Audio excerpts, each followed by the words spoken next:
हमारी संस्कृति, हमारे संस्कार सदा रहे हमारे साथ। भारत की पुरातन गाथाएं और महान संतों की वाणी। सब्सक्राइब करें तिलक कथाएं। समय के साथ साथ चलना चाहिए और अपने आप को बदलना चाहिए।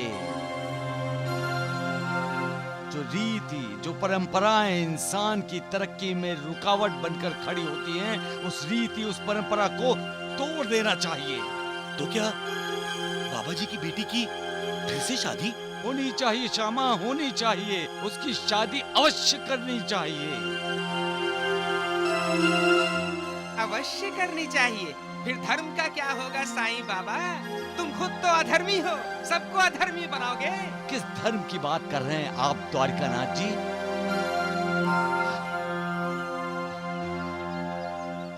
ये सब परंपराएं उन्हीं लोगों की बनाई हुई हैं जो लोग धर्म के नाम पर आडंबर रचाते हैं।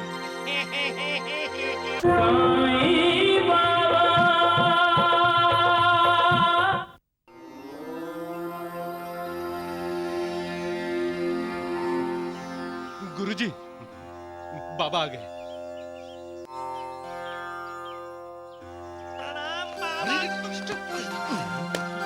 ज्यादा नमक हरामी मत किया कर, समझा?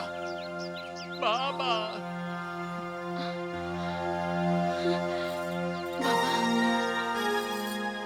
श्यामा, तुम सब बाबा जी के घर के सामने खड़े क्या कर रहे हो? साईं बाबा, इनके दामाद की मृत्यु हो गई है। कैसे मर गया? वैद्य जी, आपने तो बाबा जी के दामाद को दवाई नहीं दी थी ना? अरे नालायक, तू घर चल, मैं तुझे ऐसी दवा पिलाऊंगा कि तू बोलना ही भूल जाएगा, समझा? मौत एक होनी है जिसको कोई नहीं टाल सकता बाबा जी। इसलिए व्यर्थ में शोक मत मनाओ। परंतु साईं बाबा, बाबा जी अपनी बेटी कुंदा के लिए परेशान हैं। वो सबका भला करता है लक्ष्मी की मां। तो फिर मेरा भला क्यों नहीं करता? जो होता है उसी की मर्जी से होता है। साईं बाबा, कुंदा के ससुराल वालों की मर्जी है कि कुंदा की दोबारा शादी करा दी जाए। अच्छा, तो इसमें परेशानी की क्या बात है? ये अधर्म है साईं। साईं बाबा, स्त्री की दूसरी शादी कैसे हो सकती है? ऐ मालिक, तूने इंसान को सोचने के लिए बुद्धि तो दे दी, लेकिन तुम्हारा ये इंसान सोचता गलत ही है। इसमें कुछ भी गलत नहीं है साईं। हाँ, द्वारिकानाथ जी 16 आने सच बोल रहे हैं। यही तो परंपरा है, यही तो धर्म है। किसने बनाई ये परंपरा द्वारिकानाथ जी? हमारे पूर्वजों ने साईं। गलत, पूर्वजों ने नहीं, पुरुषों ने। राम राम राम राम, पुरुषों ने? हमारा समाज पुरुष प्रधान समाज है, इसलिए पुरुषों ने जो परंपरा बनाई अपने हित के लिए बनाई। इसलिए पुरुष तो एक पत्नी होते हुए भी दूसरी शादी कर सकता है, स्त्री को ऐसा करने की इजाजत तक नहीं। इसलिए जब पत्नी मर जाती है तो पुरुष का मुंडन नहीं होता, लेकिन पति के मरने पर स्त्री का मुंडन कर दिया जाता है। विधवा विधवा बोलकर उसका अपमान किया जाता है, मानो उसने कोई अपराध किया हो। पति के मरने पर उसकी दूसरी शादी पर पाबंदी लगा दी, ताकि वो बदनसीब औरत अपने ससुराल में अपनी बाकी सारी जिंदगी गुलाम बनकर जिए। बाबा जी, समय के साथ साथ चलना चाहिए और अपने आप को बदलना चाहिए। जो जो रीति, जो परंपराएं इंसान की तरक्की में रुकावट बनकर खड़ी होती हैं, उस रीति, उस परंपरा को तोड़ देना चाहिए। तो क्या बाबा जी की बेटी की फिर से शादी? होनी चाहिए श्यामा, होनी चाहिए। उसकी शादी अवश्य करनी चाहिए। अवश्य करनी चाहिए। फिर धर्म का क्या होगा साईं बाबा? तुम खुद तो अधर्मी हो, सबको अधर्मी बनाओगे। किस धर्म की बात कर रहे हैं आप द्वारिकानाथ जी?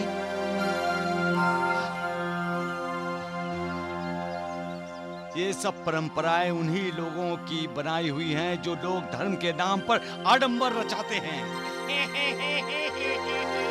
अब सवाल ये उठता है कि धर्म क्या है?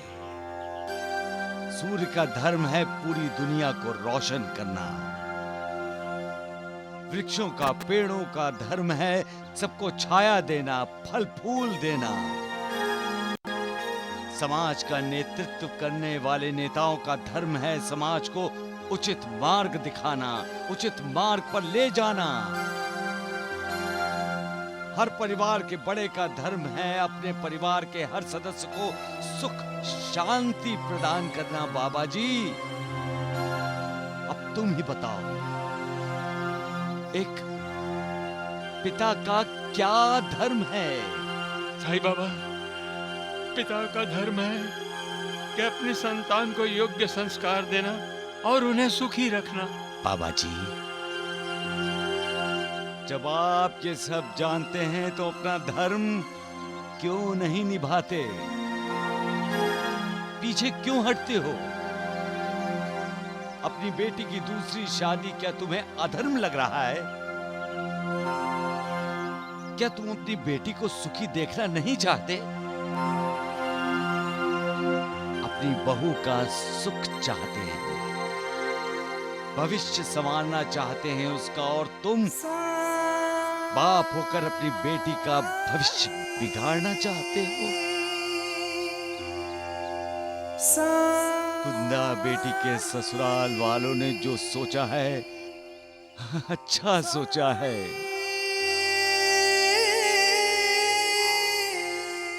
वो उस परंपरा को तोड़ना चाहते हैं जो एक औरत का सुख छीनना चाहते हैं। तुम्हें उनका साथ देना चाहिए बाबा जी। हर ससुराल वाले ऐसे नहीं होते। अरे तुम्हारी बेटी भाग्यशाली है जो उसका घर फिर से बस रहा है। हमारी कुंदा बेटी हंसेगी बाबा जी, फलेगी फूलेगी, उसकी उजड़ी हुई दुनिया फिर से हरी भरी हो जाएगी।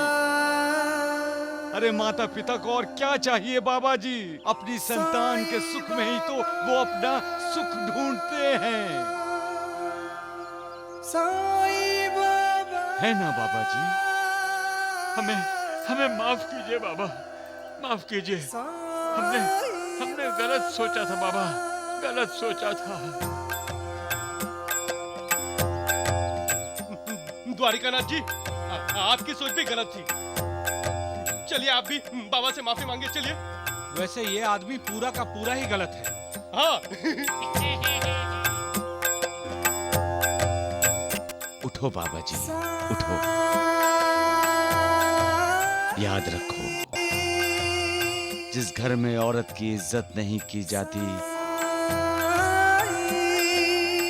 उस घर की उन्नति कभी नहीं होती।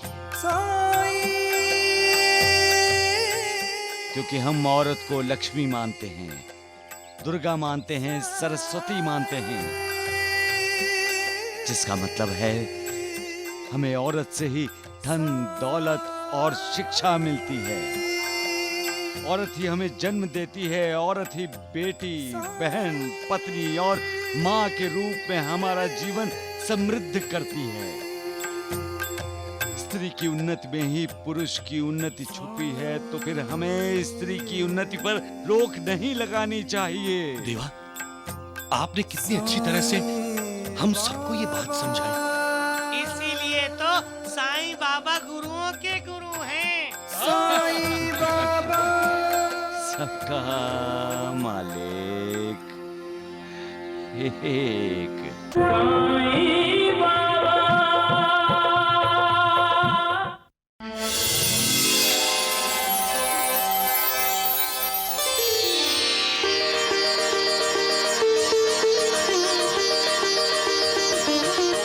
माता प्रणाम। तुम्हारा कल्याण हो वत्स। हे माँ, पारिवारिक उलझनें सुलझ ही नहीं रही हैं। एक के बाद एक विपत्तियां मेरी मन शांति को आग लगा रही है। आप तो भक्त वत्सल हैं, मुझे इन कष्टों से मुक्त करें माँ। वत्स, तुम क्यों चिंतित हो रहे हो? सब ठीक हो जाएगा। तुम बाबा के पास जाओ, वहां जाकर तुम्हारे मन को शांति मिलेगी और तुम्हारा मन फिर से स्थिर हो जाएगा।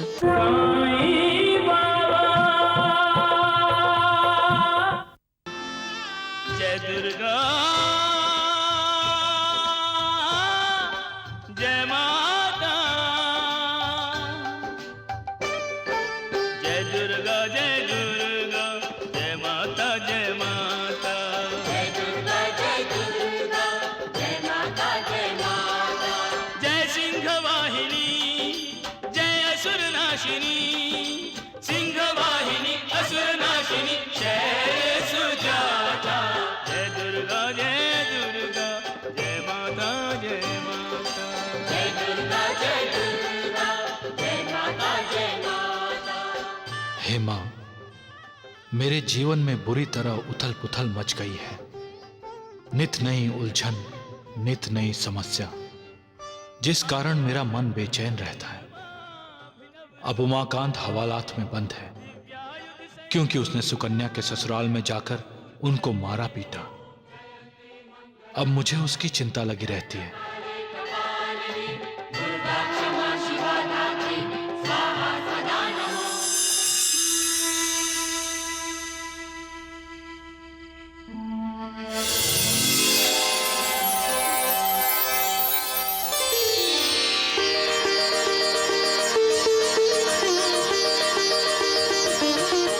माता प्रणाम। तुम्हारा कल्याण हो वत्स। हे माँ, पारिवारिक उलझनें सुलझ ही नहीं रही हैं। एक के बाद एक विपत्तियां मेरी मन शांति को आग लगा रही है। आप तो भक्त वत्सल हैं, मुझे इन कष्टों से मुक्त करें माँ। वत्स, तुम क्यों चिंतित हो रहे हो? सब ठीक हो जाएगा। तुम बाबा के पास जाओ, वहां जाकर तुम्हारे मन को शांति मिलेगी और तुम्हारा मन फिर से स्थिर हो जाएगा।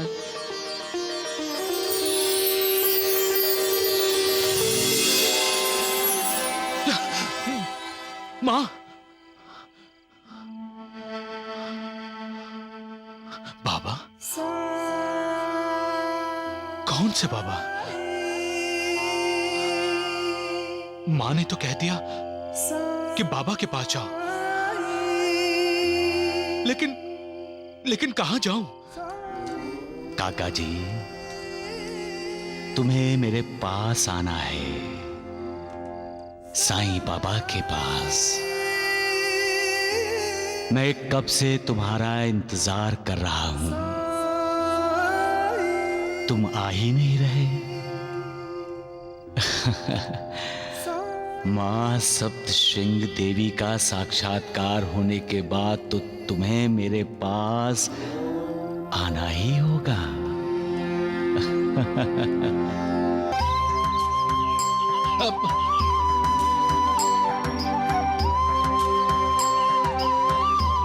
प्रणाम काका जी। प्रणाम काका जी। प्रणाम प्रणाम। खुश रहो बेटियों, खुश रहो। काका जी, आप क्या ढूंढ रहे हो? मैं बाबा को ढूंढ रहा हूँ। कहीं आप मंदिर के बाहर आराम करने वाले बाबा की बात तो नहीं कर रहे? बाबा मंदिर के बाहर बैठे हैं? हाँ, शिव जी के मंदिर के बाहर। जय माँ सप्तश्रृंगी देवी की।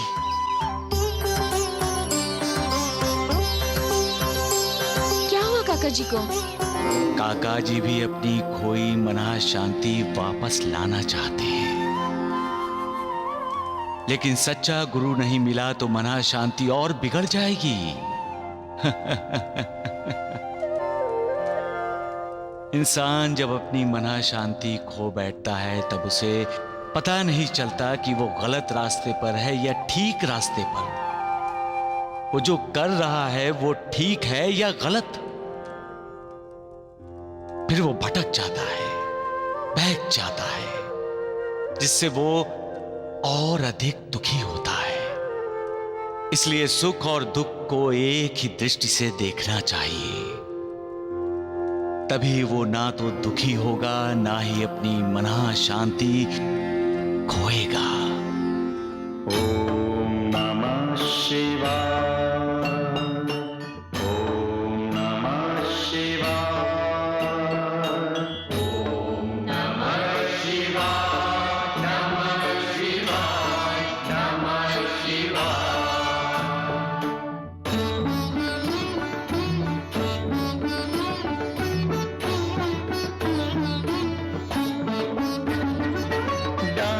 डमरुपाणि शूलपाणि हे नटराजन नमो नमो। नमो नमो। नमो नमो। नमो नमो। नमो नमो। शीश गंग भस्म अंग। प्रणाम बाबा, प्रणाम। कौन बाबा? किसका बाबा? मुझे परेशान मत करो।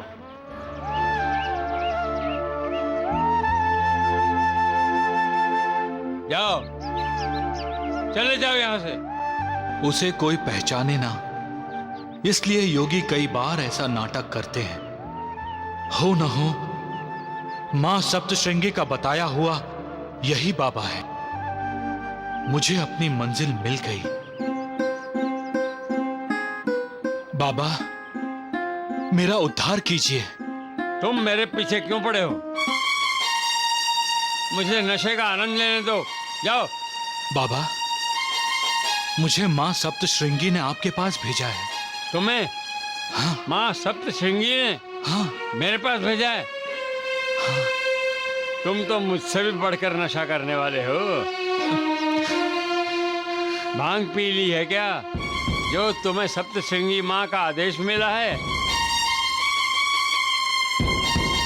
इस वक्त है तुम्हारे पास? क्या? बाबा, मैं नशा नहीं करता। मैं तो माँ का पुजारी हूँ। तो यहाँ क्या मेरी पूजा करने आए हो? जाओ जाओ। बाबा, मुझे मना शांति चाहिए। मुझे मना शांति चाहिए।